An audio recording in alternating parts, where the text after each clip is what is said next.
Okay, we're going to make a start now on the Cleaner Communities Overview and Scrutiny Committee meeting for today.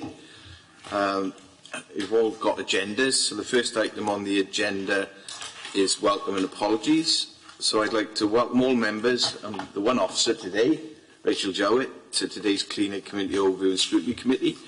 I'd particularly like to welcome Neil Wakes. This is the first meeting that you've joined this year, and I'd like to welcome Jason back to the committee. We missed you, Jason, and I'm sure you're going to contribute as you did when you were on this committee. Just to confirm as a council, we welcome the use of Welsh language within our public meetings. I've not received notice that members or invited attendees wish to use Welsh today. Therefore, the meeting will be conducted in English only. May I remind you that the meeting is being webcast. Therefore, can I ask that you turn off, silence your mobile phones and ensure you speak clearly into your microphones, please. It's better if we don't have the mobiles on display as we're being webcast. For your information, there are no planned fire drills today, but in case of a fire alarm sounding, please follow the signs that exit the buildings. And I know as councillors you're all very familiar with that routine. Can I also remind members to sign the attendance register and I'll ask Rachel to confirm if there are any apologies being received today. I've got two things to just mention on that. Gaynor can only stay for 1 hour, but I'm sure you'll value your input there. And Ron Burnett is attending the meeting. He's running a little bit late, so Ron will be joining us shortly. So on to apologies, please. Yep, I've received apologies from Councillor Giles Davis. Thank you. Okay, we'll move on to item 2 of the agenda. Declarations of interest. Can I ask if any members should have any declarations of interest, that they declare them now so that we can record them and they can record them on the attendance record? Are there any? I don't think there are. Right, okay, we'll move on to item 3 of the agenda. The minutes of the meeting that was held on the, what date was it? The 9th of May. I will just very quickly go through them page at a time. Page 3. I'll just say on page 3 that, as requested by the committee, I did thank Alan Williams for all his excellent efforts over many years, and I'm sure a number of you noticed that in the full council meeting in May, the leader of the council in his update did pass on his thanks for Alan, because not only did he serve on this committee, but he'd served on previous committees. So I'm sad Alan's gone, and I know the committee was the same, but we have passed on our thanks to him. So move on to page 4, page 5, page 6. I'm trying to move through this fairly quickly, but stop me if you wish. Page 7, page 8, and page 9. Could somebody confirm their accurate record of the meeting? Is that seconded? Okay, the minutes have been agreed. We'll move on to the next item on the agenda, which is the action sheet. Please, can Rachel update members on any actions outstanding? There's no outstanding actions, there's a few updates. However, the first one, there was to arrange a member seminar on the reuse shop. That is now taking place on Monday. Yep. Okay. Any queries, questions on the updates on actions? Okay, we'll move on to the substantive item on the agenda today, which is an update report, progress and impact of accepted recommendations. Now, this is a little bit strange for this committee. We didn't do it last year for good reason, because I forget the good reason, but there was. No, we didn't do it last year. Do you want to say, remind me why, Kath, please? Yeah, we didn't look at this last year because the committee had only just come together after the election the year before, so that, it was too soon really to expect there to be any updates. So what we've done, we've taken all the reports from September 17 through to December 18, and they are the ones that you'll be looking at the updates on today. We've not taken anything from January onwards, because it's not fair to ask officers to provide you with updates on responses when they haven't really had the time to action anything. So this time next year, it'll start from January 19 onwards. And if I can come back in, the other issue around this is there are a few items in here that weren't under the we weren't reviewing them last year. They were on a different committee because there's been change in portfolio. But as they've come to us now because they now fall within our remit. But when we get to them, Rachel can talk about that. Okay, so if we start with the first one, which is the preparation of the tree policy, and I think I'll invite Rachel to come in with some opening remarks and then let the committee. What I will stress, though, with this session now, we're not here to re-scrutinise these items. We're really just looking at what was the impact of the recommendations. But that doesn't stop members raising any queries they have. But I don't want us to get into a scrutiny activity on this today. And I'm pretty certain that some of the issues that you may raise we'll pick up under visioning, because some of these issues will be carried forward. So over to you, please. I thought you meant Rachel Beale then. I was like, oh. So thank you, Chair. So the first one is the draft tree policy, which came to Cleaner in December 2017. And that was very much recognising that we have quite an operational policy, but we didn't have a strategy for how we manage trees. And that was one of the key recommendations, actually, from committee, was about how do you make it more of a strategy whilst also then embedding the operational policies that we have. And it was also one of the key recommendations, again, was ensuring that it had cross-organisational impact and buy-in as well, because this isn't just about the trees, it's about trees in schools, so any tree which is a public asset. Committee were told that Torfaen, in terms of our size, has one of the largest tree canopies in Wales, which is fabulous from an environmental point of view and for a climate change point of view. When we declared an emergency, obviously earlier this week in council, there's also then balancing that need with our residents about light and health, health and safety. So that's where the tree strategy is going to go. Now, this is still a draft document within the department. The Cabinet member has been cited on a version, and it is due to go to Cabinet in the autumn. And I think this is what I'm talking about, is the impact that scrutiny had. What difference has it made to the draft document to the final? And I will say that it has been quite a big impact. The scrutiny impact was made. So I think there was a lot of discussion about the operational policy.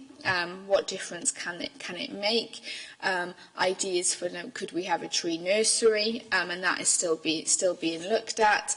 The link with supplementary planning guidance is critical as part of the formation of the LDP, and we are looking at a green infrastructure plan which would form part of supplementary planning guidance, and so that's what we'll be looking at as well as part of the LDP. There's a big discussion on the Wellbeing and Future Generations Act, and this is truly embedded within that in terms of, particularly the environmental side, but also how we work going forward.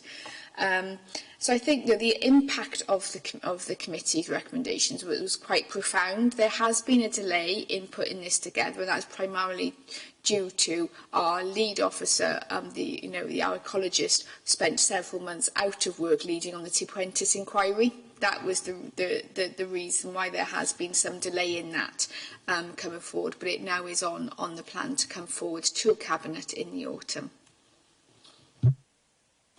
Questions from Committee Stewart?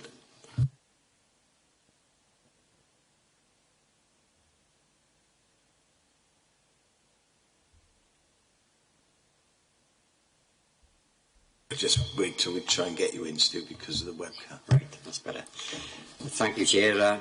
Just two brief questions I wanted to ask Rachel regarding the policy. The tree officer has identified 19 issues. Could you give us any information on those issues? And the other one is, how many countryside wardens do we have?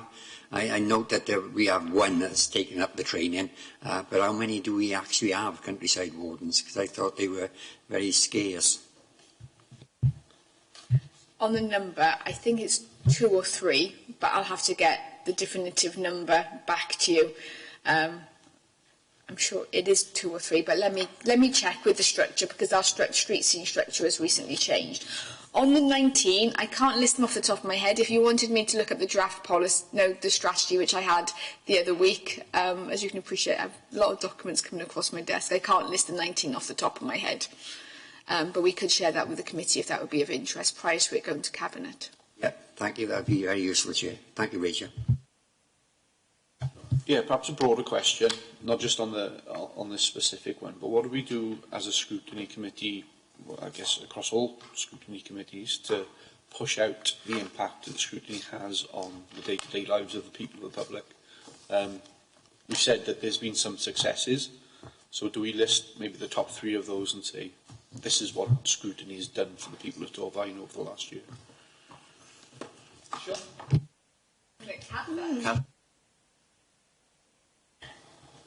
So there's a meeting for each of the committees.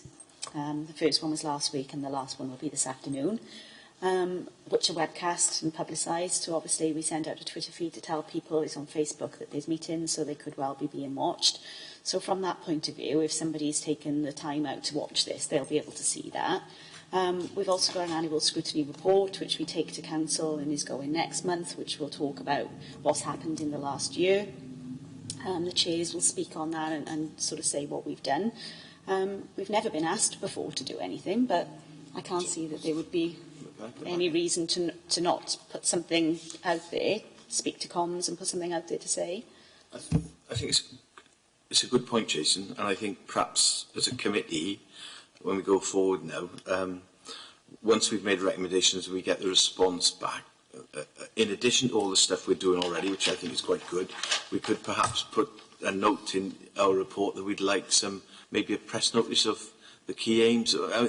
If you're happy, that's something we can discuss as a committee as we go through the year. Yeah. Is that okay, Rachel? Is that okay? Yeah. Will you note that as an action for us today? Thank you. Yes, Stuart raised a really interesting point about the number of staff we've got doing it. We've got the biggest tree canopy in an urban area in Wales, and the question I keep getting asked, it's in here as well, so I'm not trying to do scrutiny, is that we've got very few officers doing this on the ground with a large canopy. And I want to recommend we do this as scrutiny, because this issues that are raised in here keep coming up, and it's also part of the climate emergency, and it would be a solution to it. So I would think, whether we do it cross-cutting or we do it, but I think we ought to do it on this committee personally. But I think we are straying into scrutiny. Yeah. Here, so no. The point I'm making is, could I make rather cut this a little bit and suggest that we put it in our bag if we make. What I was going to suggest to it is we'll discuss this when we come to the vision. Right. I've just asked Rachel the question because the question that I keep getting asked, but in my role on the allotments, and I will bring it in there, is and I get asked as a ward councillor, is about the tree maintenance. It's something that, and it's come up in here, is that we only have one accredited, correct title, Mr. Grimes, but we only have one. Are we able to train more people? Because it is quite frustrating. And also, wouldn't that, we looked yesterday at apprenticeships and things, and it is an obvious one, because there's a whole thing behind all of that. And what Stuart raised, it's a very large area. It seems an obvious thing in a lot of ways. I think, yes, Phil, you've mentioned his name, is like the tree officer, is qualified, and as the update says, we've had training of one further person. We do have a tree team who will go out and do the maintenance and the cutting back, etc. And part of the long-term plan is to increase our training provision. If we got a vacancy within the team, we would then maybe look at an apprenticeship model. The one thing I said yesterday, unfortunately, we're not on a growth strategy for any of our teams at the moment.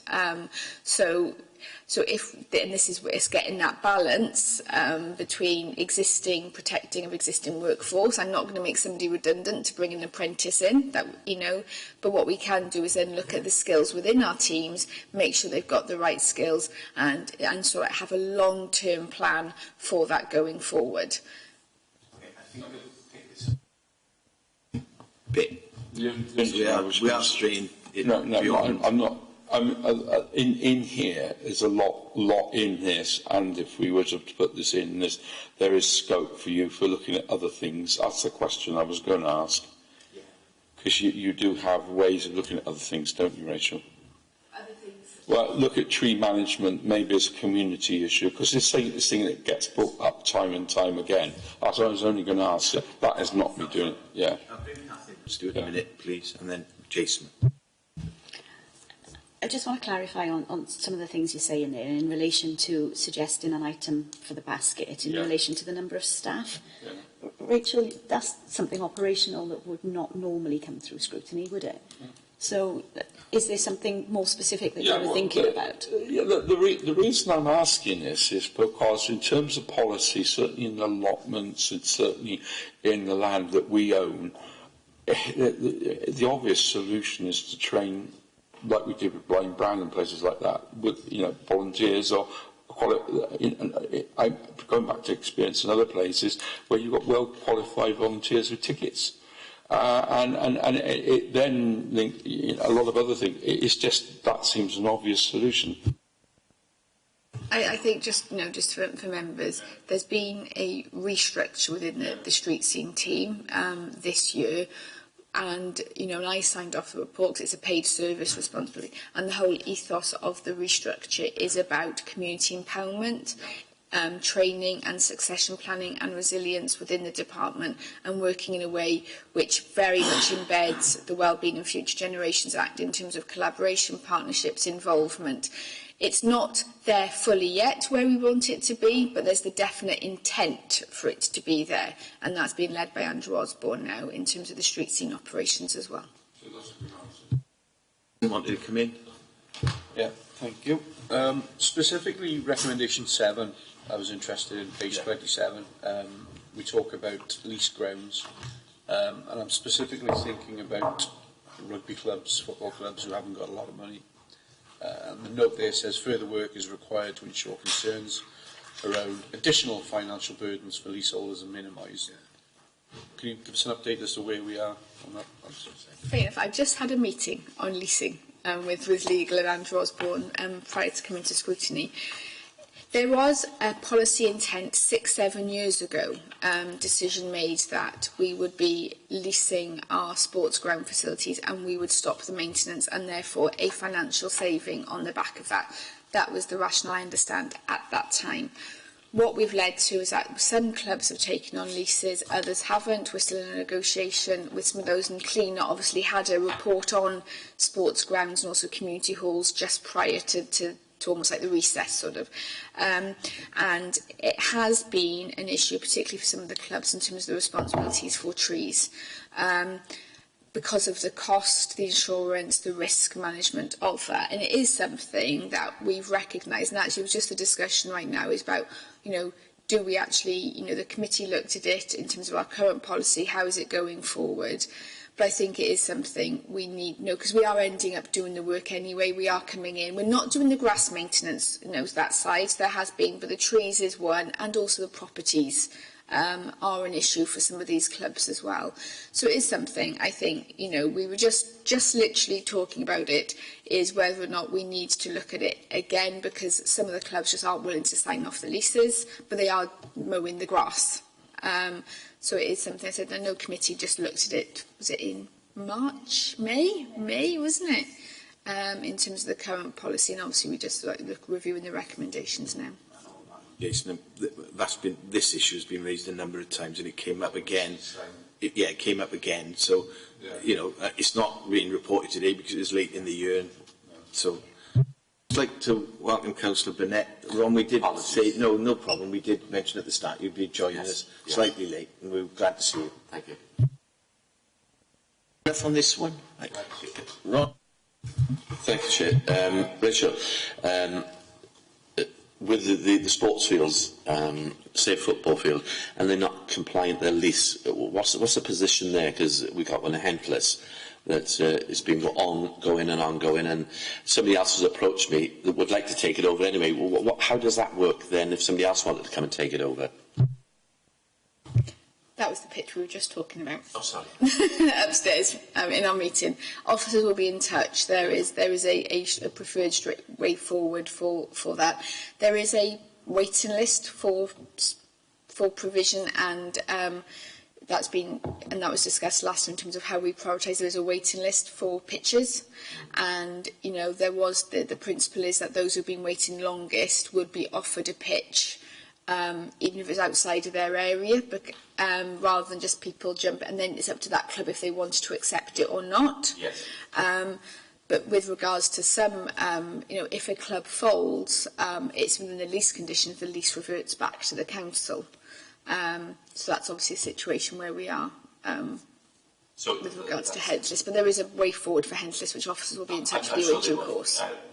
Thank you for that. Yes, another local football team there, which is expanding all the time, and all I said is get in touch with the council as well. I think the balancing act we've got with sports grounds is for those who've been waiting several years for pitches, and those then who are in that vicinity think, well, that's ours because we live there, when we've got some clubs who've been waiting 3-4 years for pitches.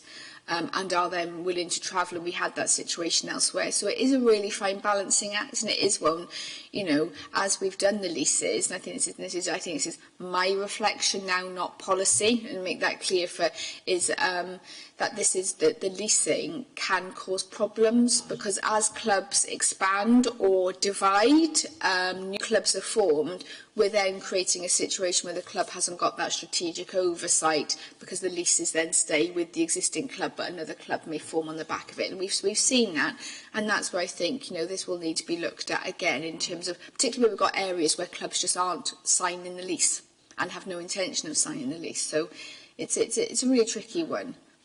Thank you. I think we'll move off the trees now, but I'm going to bring Kath in at the end of each item. Thanks, members. So we've looked at this one now. Are you satisfied with the progress that has been made, or is there anything specific that this time next year you would want to look again at on this particular one, or can we sign it off that you're happy with progress? Well,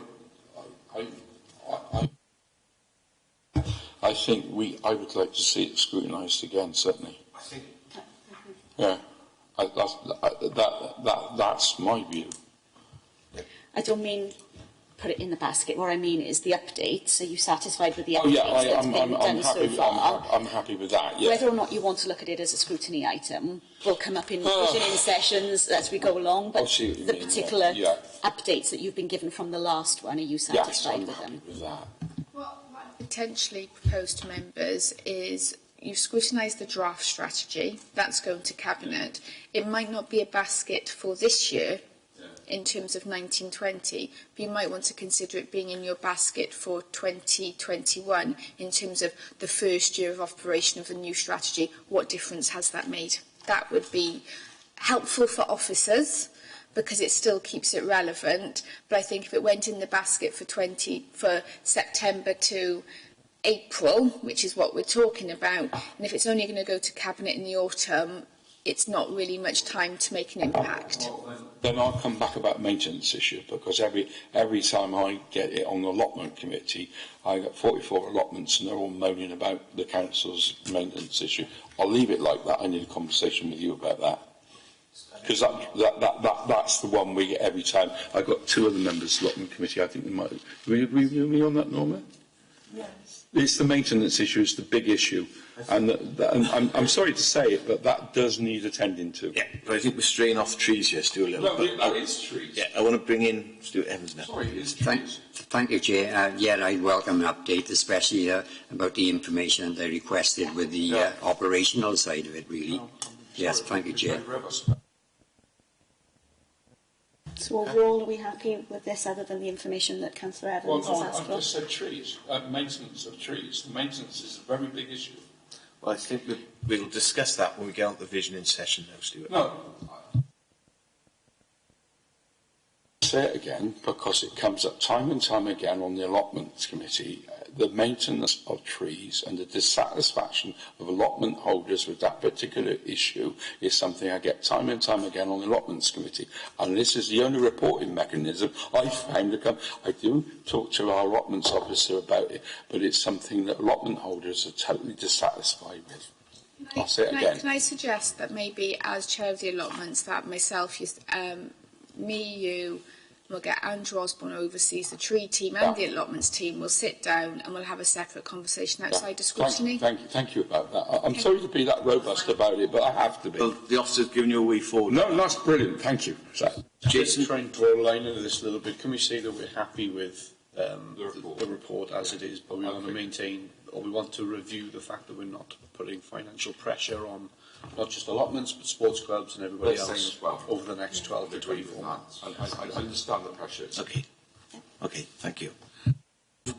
We'll move swiftly on now to the second item, which is Appendix 1.2 on page 29, and this was the report dealing with recycling. So I'll bring Rachel Jowett in, as we got more than one Rachel.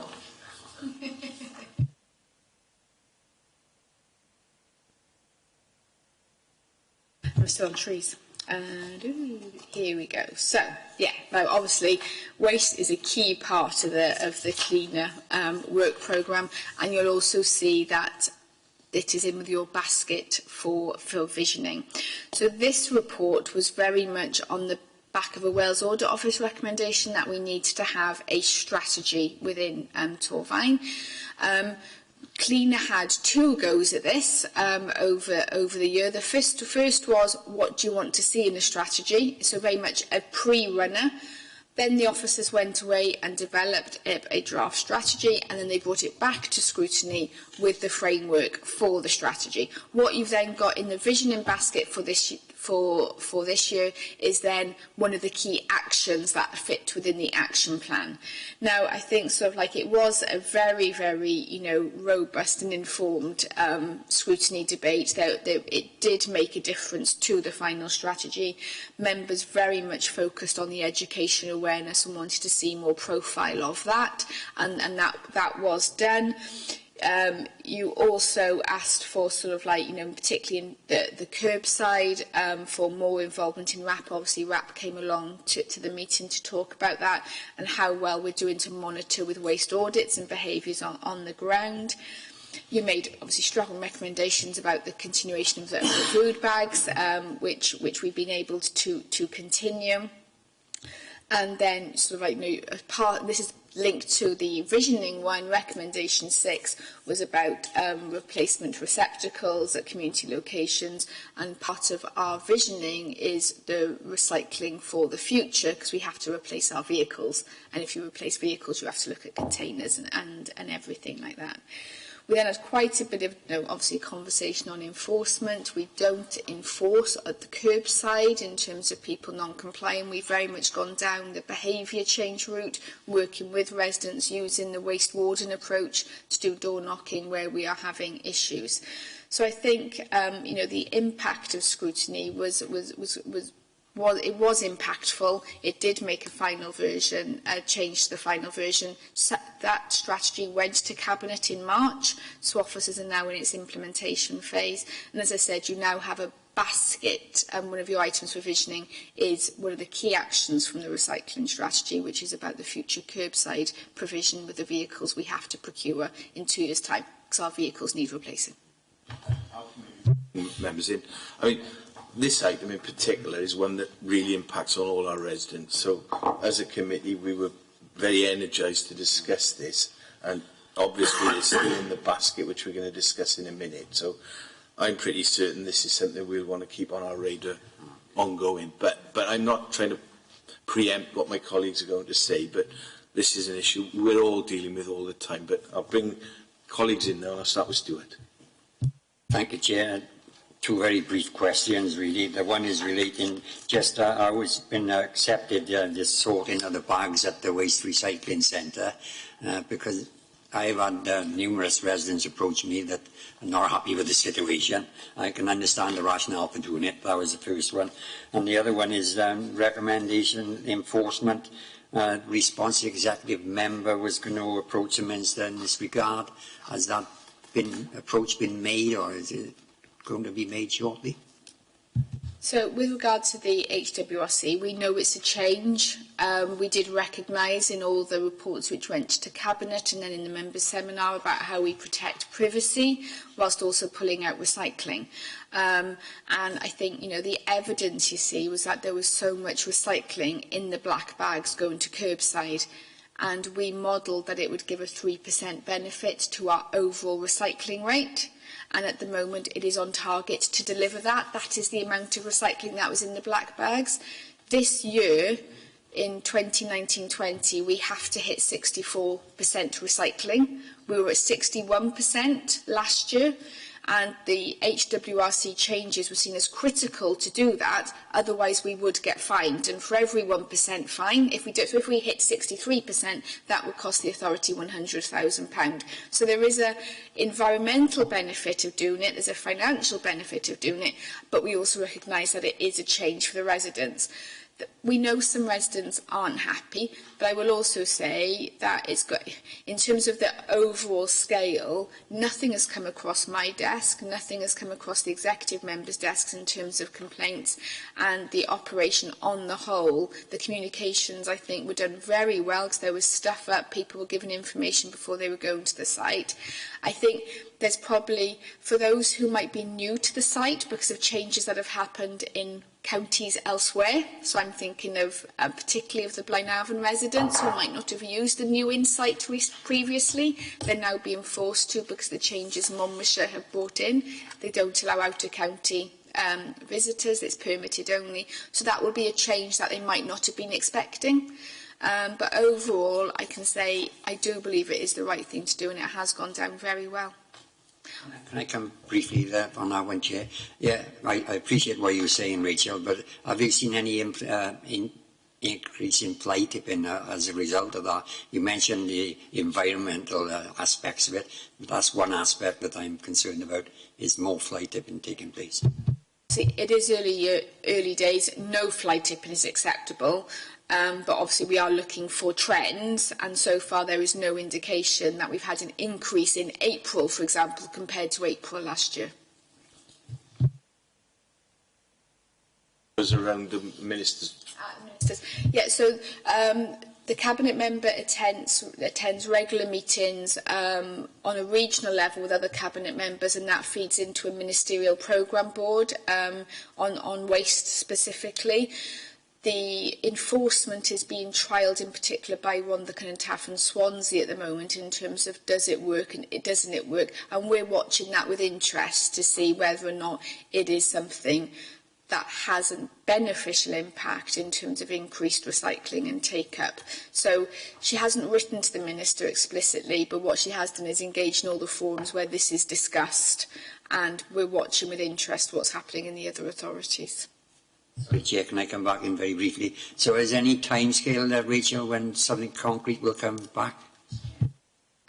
I'm pretty certain that the Rhondda Cynon Taf and Swansea work is expected to conclude this year, and then we'll be looking for, and it's been evaluated in terms of impact, how much cost has gone into setting up an enforcement regime, what is it, and what impact has it had, in terms of negativity and impact on the public, but also then in terms of increased recycling rates. So if that's going to be reported 2019 would be expected, we will be looking at it in terms of then as officers 2020, whether or not it would be something it should be taking up. And I think the discussions in the cleaner scrutiny before, there was very much a steer from members, and it is also the officer preferred view way forward, is that we do try and do as much behaviour change, as much door knocking. Enforcement is not our preferred option at all. But we recognise that in the long term, we're finding it, we've got to hit 64%, we've then got to hit 70% in 6 years' time. Is at what point might that need to come in at the very last minute to get us to 70%, which I'm not going to lie, is going to be challenging. On enforcement, you're absolutely right. The view of the committee was we do everything possible before we go down an enforcement route. And I think the committee would like, if we were going to go down the enforcement route, they'd like to discuss that before that happened. I think we made that commitment that if that was to come in, we would definitely bring it back to scrutiny. But that was the view at the time. I'll bring in Councillor Burnett now, and then Jason. Thank you, Chair. Yes, Rachel. this morning, as I was coming up where I live, there's 12 houses, and there are 5 lots of recycling out. So it's 5 out of 12, because it's not black bin day then. And I know a lot of them actually put it in the black bin. And I'm waiting for, we've talked about this before, waiting for the summer to come when they start complaining about maggots in their black bin. And I'd be the first one to say, well, why have you got food in there to start with? I mean, I've said to members before, and they will come and say, well, my bin's full of maggots. Well, your fault, not ours. And some residents, when my sister had a letter saying they were going to come round doing a survey, did people go around knocking doors then? There's some months ago that she rang me up. I said, what they're doing is what you do put in, and they're not checking on you personally. It's you know. So did that survey go ahead? It did, and it fed into the final waste strategy. So that was a waste composition analysis where they were taking away black bags to assess how much recycling and food waste was still in the black bags. And I think it was previously reported to committee, we are still seeing over 50% of the black bag is recyclable in those areas where they're not participating in the service. And that's what we need to target through the approach, continual. The teams, we have a waste warden approach for those who are regularly not participating. That is reported back. They do door knocking and then engagement with those residents. Obviously, that is resource intensive, but that's what we've got to continually do. Now, that the RCT and Swansea trials is where they are actually looking at what are people putting in their black bag and then enforcing on the back of it if they're not using the recycling services. Because we can, in law, dictate you can only put this in this receptacle. And obviously, so in Swansea, if they can hear the glass tingling or they can see that there's food within, they will then enforce. Now, not saying that's what they're doing, because we do need people to realise that this is the right thing to do. Obviously, all the stuff over the media at the moment, War on Waste on Monday nights has been back on, all the plastics. The mood is out there for this, and what we need to do is just keep on pressing that message all the time. We've got something like 90% participation in recycling services across the borough. Food waste, though, is down to about 50%. Only 50% of householders use the food waste service. They see it as the yuck factor, but as you say, they get the yuck factor, particularly in the summer, in their fortnightly black bags anyway, with the Crawleys. So it is just a continual message of this is the right thing to do, and it is not as yucky as you think it is. Yeah, you mentioned, Rachel, the plastic then, and from the food. Where we bought gaming, I worked for a supermarket for many years, and they were always advocating, they're going to cut back. I've never seen them cut back on anything. And that's where it's all coming from. Years ago, it was wrapped in paper or whatever, and when I was a kid, you've never seen all this plastic. And it's up to the big boys, the supermarkets, that you should be aiming at, and the government should be aiming at them as well. But I don't see the supermarkets cutting back on their packaging. I mean, bag for this, bag for that, lettuce is in a bag, cucumbers are plastic, it's all to try and preserve it, but they don't seem to be working with us at all. And then it comes back to the householder that automatically buys it, it's there, the responsibility comes then. The responsibility should be on the packaging, what the packaging is coming out of that store and coming into our households. I can't agree more. I really can't. I think that there are, most of the packaging regulations are set by Westminster. It's not something that's devolved to Welsh Government. There is that balance between protection of product and transportation of product, because our eating, you think of the range of products that are now in a supermarket are far different to they were 20, 30, 40 years ago. Our expectations is that we'll get bananas 52 weeks of the year. Oranges, strawberries, for example. We all expect there's a consumer demand, so there's a bit of consumer education. I will say the last few months there has been a change. You see the mood music, Iceland saying that they're moving away from plastic packaging to compostable packaging by a certain date. Morrison's have put in, I know they have in Abergavenny, it's now so like all the fruit and veg is loose. we are seeing a mood music of change, and it's being led by a consumer campaign, which probably in the long term is more sustainable than government regulation. I would love to see more government regulation in this area. It is something that, it has been led by Westminster. You only have to see the debate on charge on plastic bags within England was very different to that in Wales. They don't charge for the paper bags in England like they do in Wales. There's been a different mood music down there. But it is something which, we very much work through the Welsh Local Government Association on this with their lobbying to get the realism that we want change. The one thing that we also we are lobbying on with Welsh Government though, is that if packaging is to decrease, we want our recycling targets decreased. Because we can't be held because the targets are based on a certain type of waste at a certain time back in 2007, and if that waste is to change, we want the recycling targets to change as well.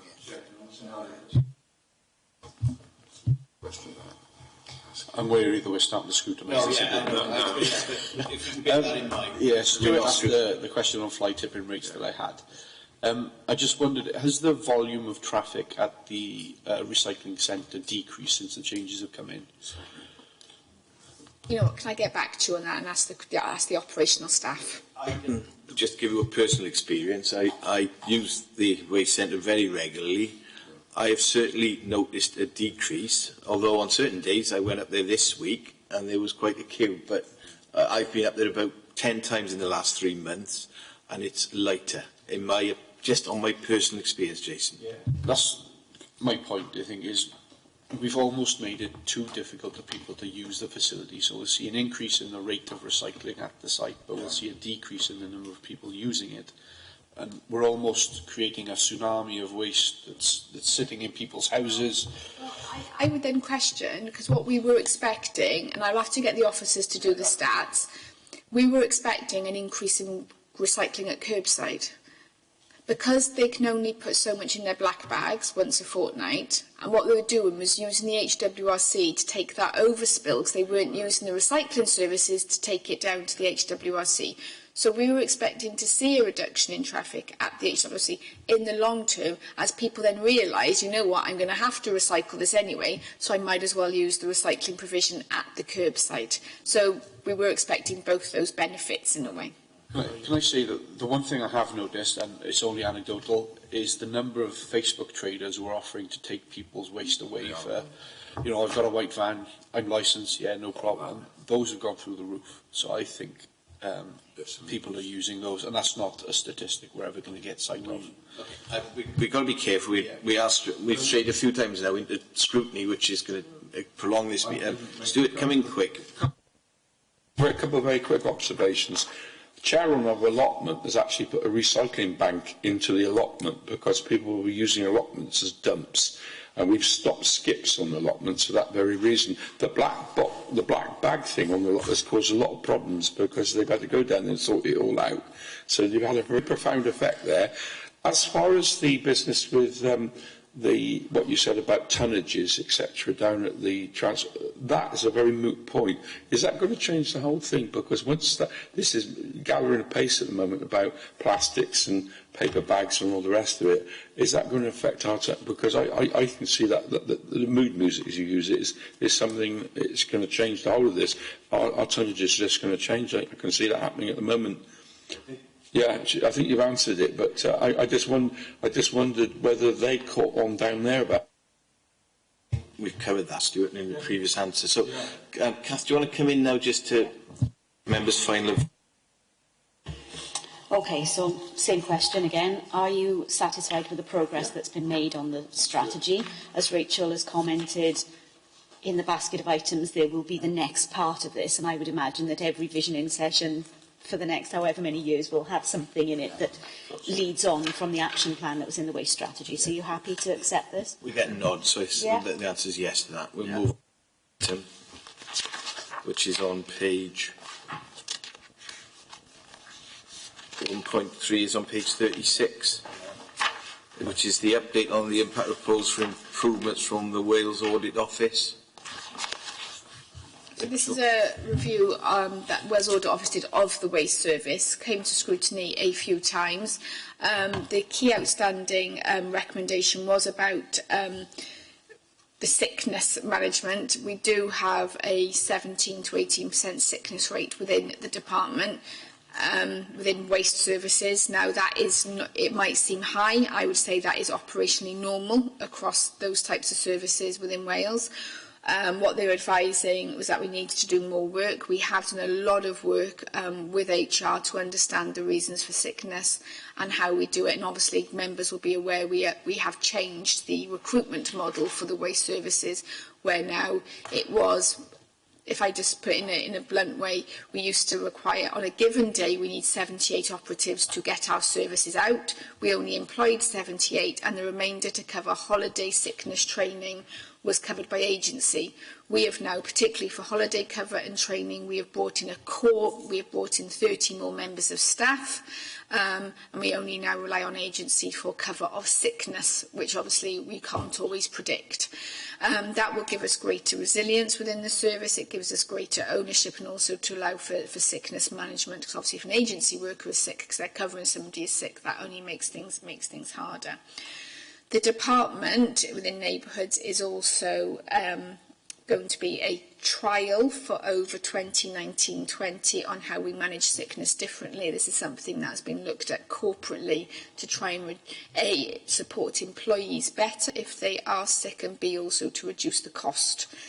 Because particularly in waste management, if I was sick today, for example, Steve would have been here and my work would have been picked up. With an operative, if they're sick, you need to backfill. So there is a direct financial implication of managing sickness.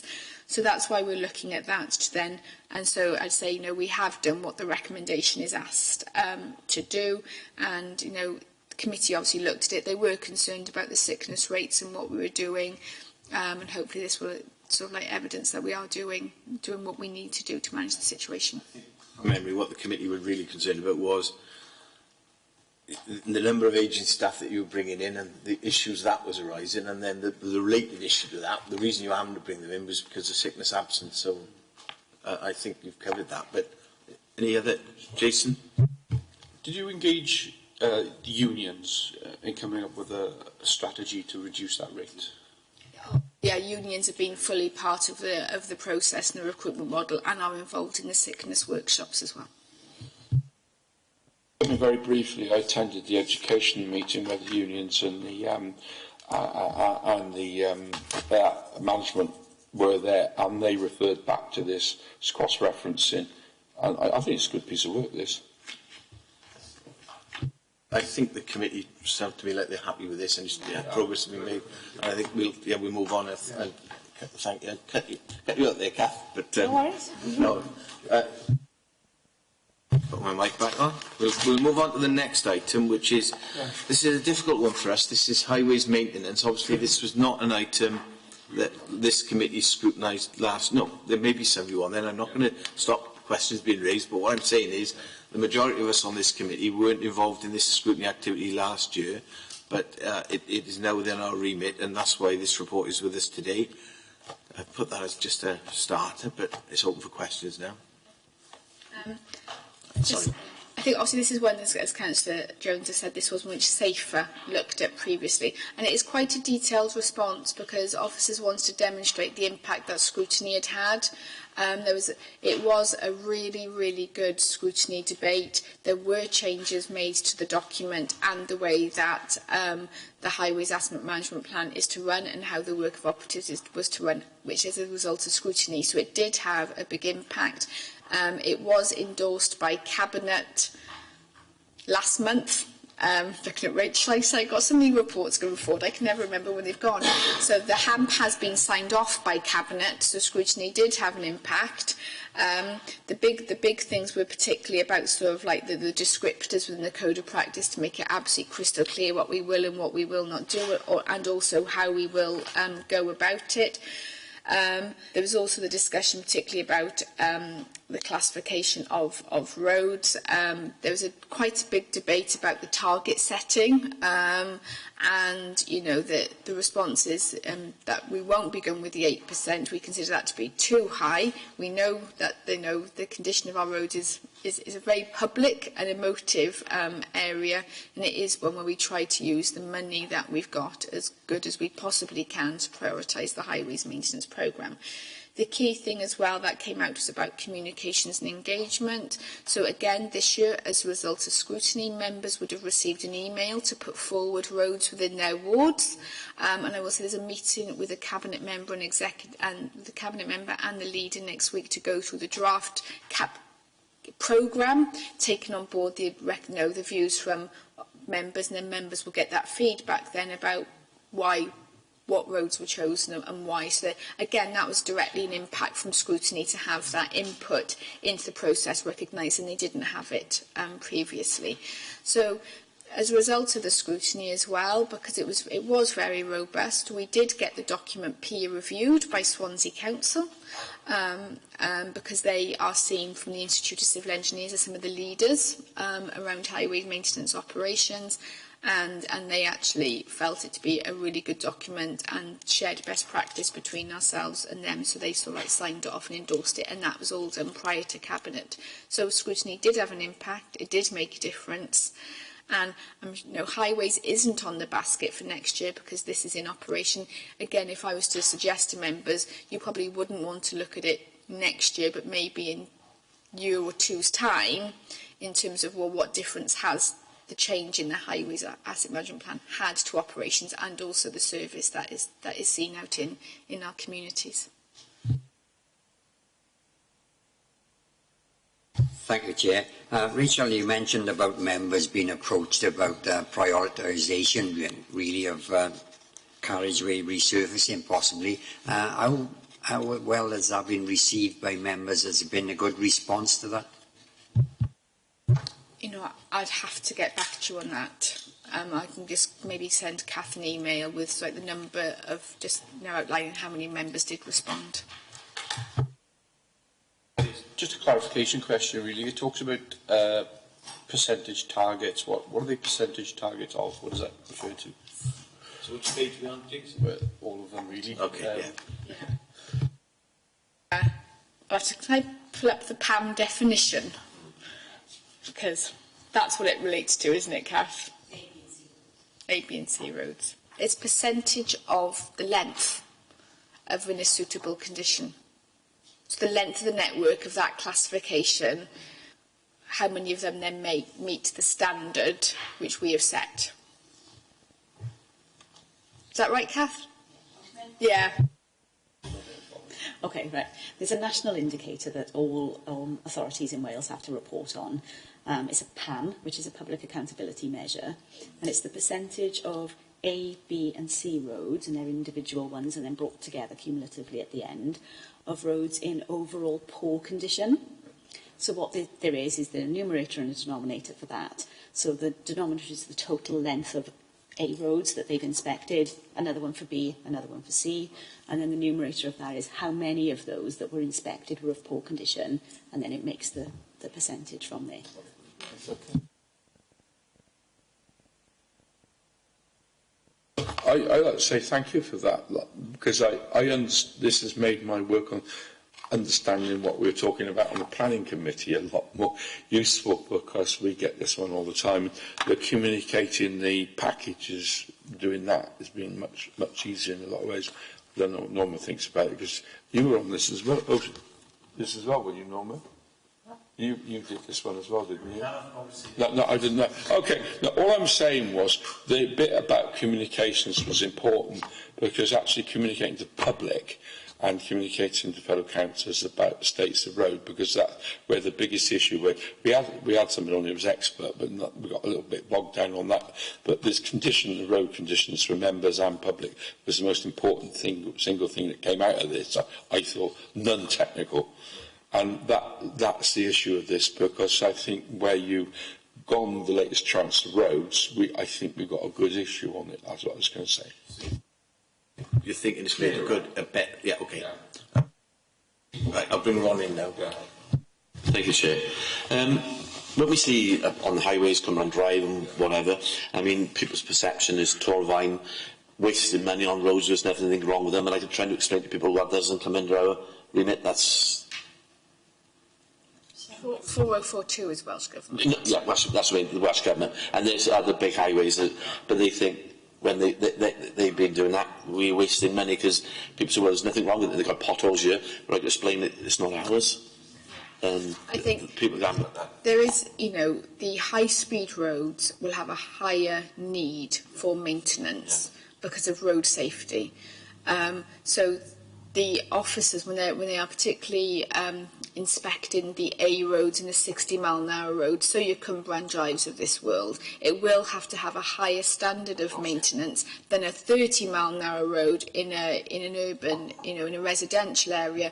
So it might see, well, there's potholes there, but there's no pothole there, but you're still maintaining it. That is because of the collision risk and the grip on the road, as well as just the fact there's a pothole. And that is where the HAMP comes into its own in terms of defining the maintenance regimes that need to be employed to the various classification of roads.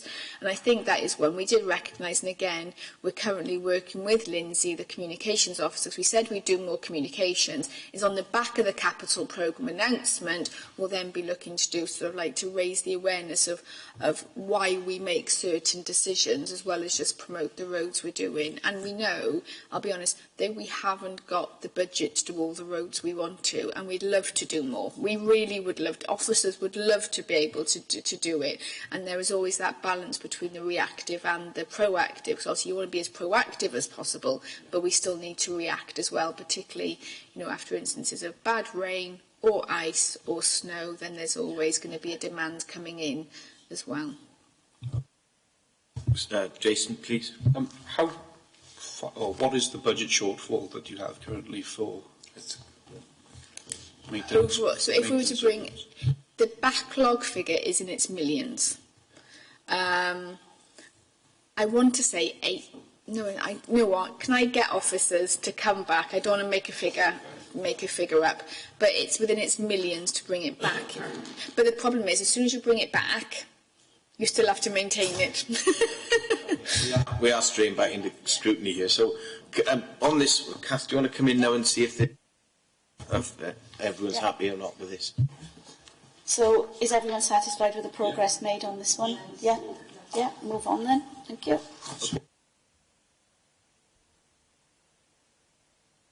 Next item, and this was one we considered fairly recently and time-wise, was the review of the current policy on the use of glyphosate. Now, before I bring you in, Rachel, this has been a suggested item in our basket for visioning, so we will be discussing this under visioning, but I'll bring Rachel in now just to say a few words about it. Thank you, Chair. As I said, it isn't a basket item from a member of the public. The scrutiny was, it caused a lot of debate. There are strong views both sides. It's very much looking at the health considerations of the use of glyphosate, and also then the operational need and the visual need of managing weeds within our communities and how best we do that. The view from the committee was to carry on we went out to procurement with an open strategy looking for solutions from suppliers, and the solution that came back was use of glyphosate. But we have taken on board the scrutiny's recommendations, so when we are spraying in communities, there has been social media and communications out there to post. We are monitoring it very carefully, and we are also keeping abreast of developments across, obviously, the scientific world with research to inform any future procurement.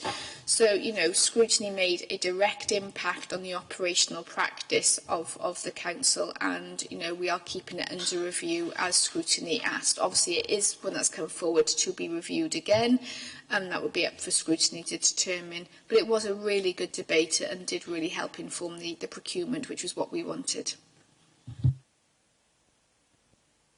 I'm not going to go over the substantive debate because I'm on one end of it, but the one issue that I would like to bring up, because I'm not happy with how we go to public about, and it needs to be mentioned, is the Japanese knotweed discussion, because I'm still getting problems with that. Leave it there, shall I? I'll take that back to officers and we'll pick that up. We are going to discuss this under visioning. Norma? I've got to agree with Stuart about the Japanese knotweed. I get a lot of calls about it from the public, and they need guidance and help over how to control it. You get it from people who have neighbours when they've got it and it's infringing on their gardens. It is quite a big problem. But, you know, my views on this, I mean, I can't sit here and say I'm absolutely, you know, satisfied with it, because, you know, if my views are, I'm totally against it. But, I mean, there has been progress made, and I leave it at that, because I don't want to start a discussion. No, I certainly know what your views were, Norma, and it's on the record. But we looked at it. I mean, from my perspective, there is progress. We've become a member of the Amenity Forum. We did ask for a member seminar, Rachel, and they talk in this report that will be arranged. I just wondered when. But I'll bring Stuart in first, and you can pick up that small point up then. I thought Rachel put it rather succinctly. To be quite honest, she put both ends of the debate there quite well, I thought. And the one thing, about, as Norma said, it would be useful if the Japanese knotweed was done as a paper, or some way in which we could actually have it on the website, because it'd be so much easier. I'll just put that there. Kath, come in a minute, and then I'll bring... You want to come in, Stuart? Yeah. First, and then Stuart. On the particular issue of Japanese knotweed, so recommendation 3 at the time was the consideration to be given to providing a guidance document which will provide advice on responsibilities and obligations of the treatment, removal and disposal. Now, if once you've asked all your questions, you're minded that the progress on all of the other recommendations are satisfied, that's fine, but you can bring one recommendation back next year if that's the particular one that you as residents think that there's still something you'd like to discuss. So don't feel that you have to say you're satisfied with all of it or whatever. If there's a particular recommendation you want to keep bringing back, you can do so. I mean, the knotweed one is an ongoing problem across the borough, and we could well pick that up. I suggest we look at that under visioning, but Kath's quite rightly pointed out we've raised it. Let's pick it up under visioning, I think. Sorry if I wasn't clear on that. What I wanted to say, not necessarily that you've got the option to bring that particular recommendation forward as a visioning item. What I mean is, this time next year, we will be doing an update on recommendations, so you can bring that recommendation back to you to check what progress has been made. Stuart, you wanted to come in? Yes, briefly, Chair, thank you. Rachel, we know that there's an action group being formed with 600 signing of that petition, and growing by the sound of it. The department received any information from them? That's the one question. And just to reiterate what the Chair has said, I think a member seminar on this would be really useful, because I'm sure that the action group will be getting in contact with members on this issue. I think, yes, I had an email yesterday from the lead of the action group. It is something which we brought to the visioning session, and I've also sought monitoring officer advice, because we're going to have to, obviously a petition brought to me is not a petition brought to the council.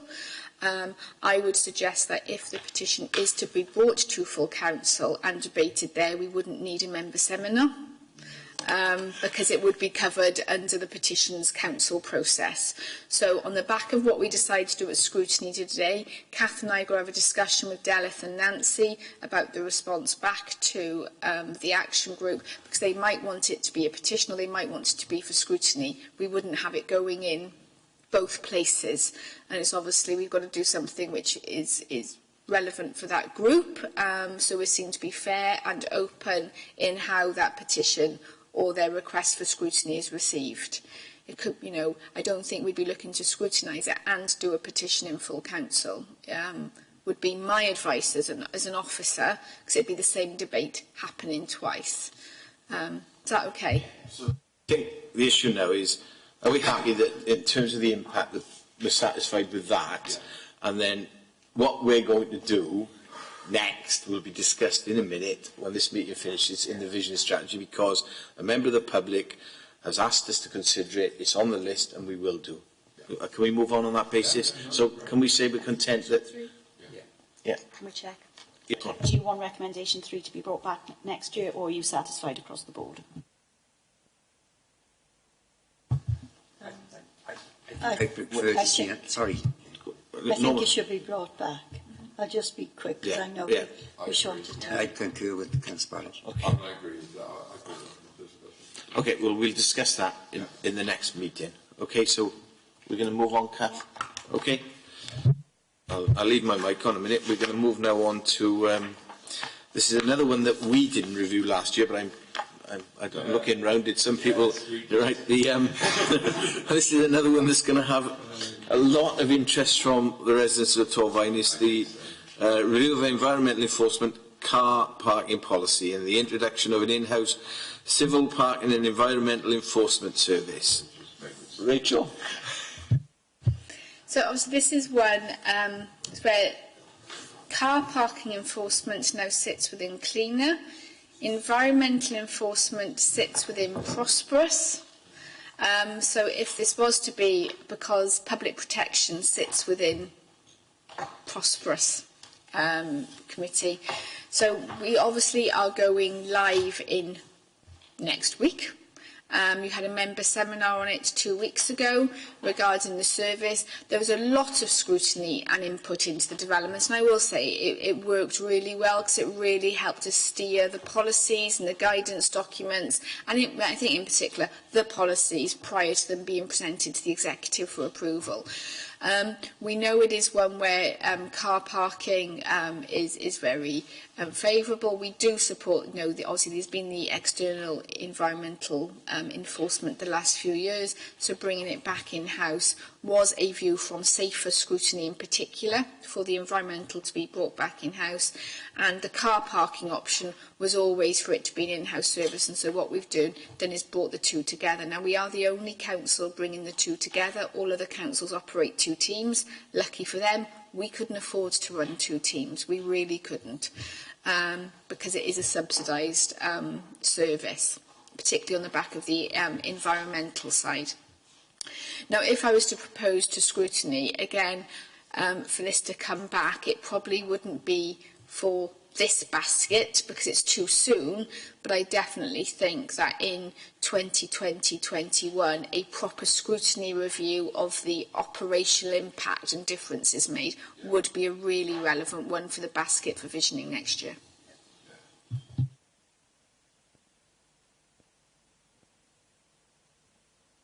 Any views on this one? I know there was a huge debate in the other committee on this, and there was a number of recommendations. It is happening, and my feeling is that we would pick this up, but let it be in first now. So, Jason? A comment. I think the corporate communications team have done a really good job in briefing. So yeah, kudos to them. They've done a cracking job.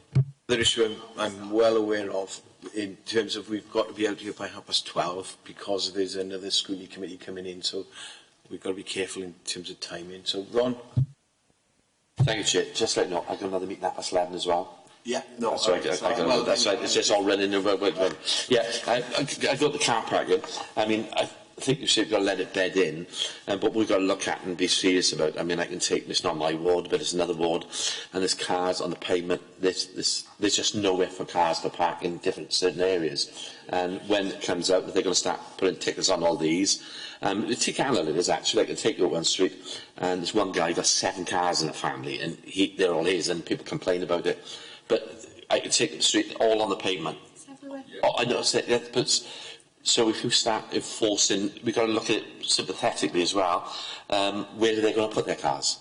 Again, with planning, we've got to look at planning in the future, make sure there's enough space for cars, and they got their driveway, so there's no parking there. It's as many as they can get in. It's all down to do with that as well. So it's going to be bedding it in. It is, and I don't want to get into scrutiny. I mean, parking on pavements is a massive issue. It's obstruction. Under this new policy, obstruction is going to still sit with the police, actually, not with us. Yeah. So, but you know, as Jason said, there's been a lot of publicity about this. This is going to impact on the lives of our residents. We will have to look at it, but I think now it's just starting. We're going to have to give it time. Yeah. So can we just... Can I just ask a brief question? Officer, Jason says there's a lot of information out there about the parking. Will it come live? Will it be an education process before people are actually fined on the 1st of July? I think excuse me. Yeah, so what we said at the members' seminar is that basically we'll be sort of like putting warnings down for the first couple of weeks to raise awareness, you know, that this you shouldn't be doing this, but we're not going out next week and slapping them on straight away. That's been the best practice which we've learned from the authorities who've gone earlier before us. Yeah. It's really helped with that change management. Thank you for that, Rachel, because I was approached last night where a person said, oh no, it's applying from the 1st of July, there will be fixed penalties. I said, don't think so, but I will check this morning. Thank you. Right, Norma? Thank you, Chair. I believe when we had the seminar, it was agreed there would be a follow-up seminar in about 6 months. So I think that should satisfy members. You know. What we are keen to do, there'll be a member seminar within 6 months. How's it gone? How's it feeling? Take the mood water. We're also in our street scene meetings going to be bringing the enforcement manager into our street scene ward, those regional meetings to bring, to have discussions there as well. So the member input we are building in through the year. But I think what scrutiny will be looking at in a year or two is, how is the model working? What are the communications like? What are the issues on the ground? The finances, fine levels versus, the cost of the authority, and looking at it from a strategic perspective as well.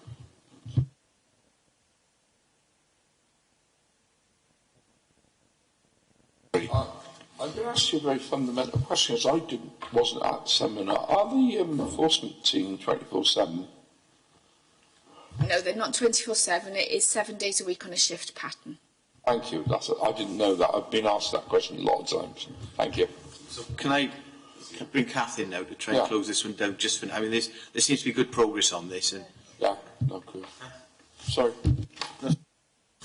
Yeah. So everyone happy with progress on this one? Yeah. Okay. Thank you. I think that's the end of this first meeting. So I'm going to close the meeting now. Just to remind members that the first meeting of this next meeting of the Scrutiny Committee is on the 26th of September at 1:30. Obviously, we don't know what the topic will be yet. We're going to sort that out in a minute in the visioning session. Just for the record, I'd like to thank members for all the contributions this morning, and Rachel for all the succinct advice she'd give us. So I'm going to now close this meeting to the press and the public.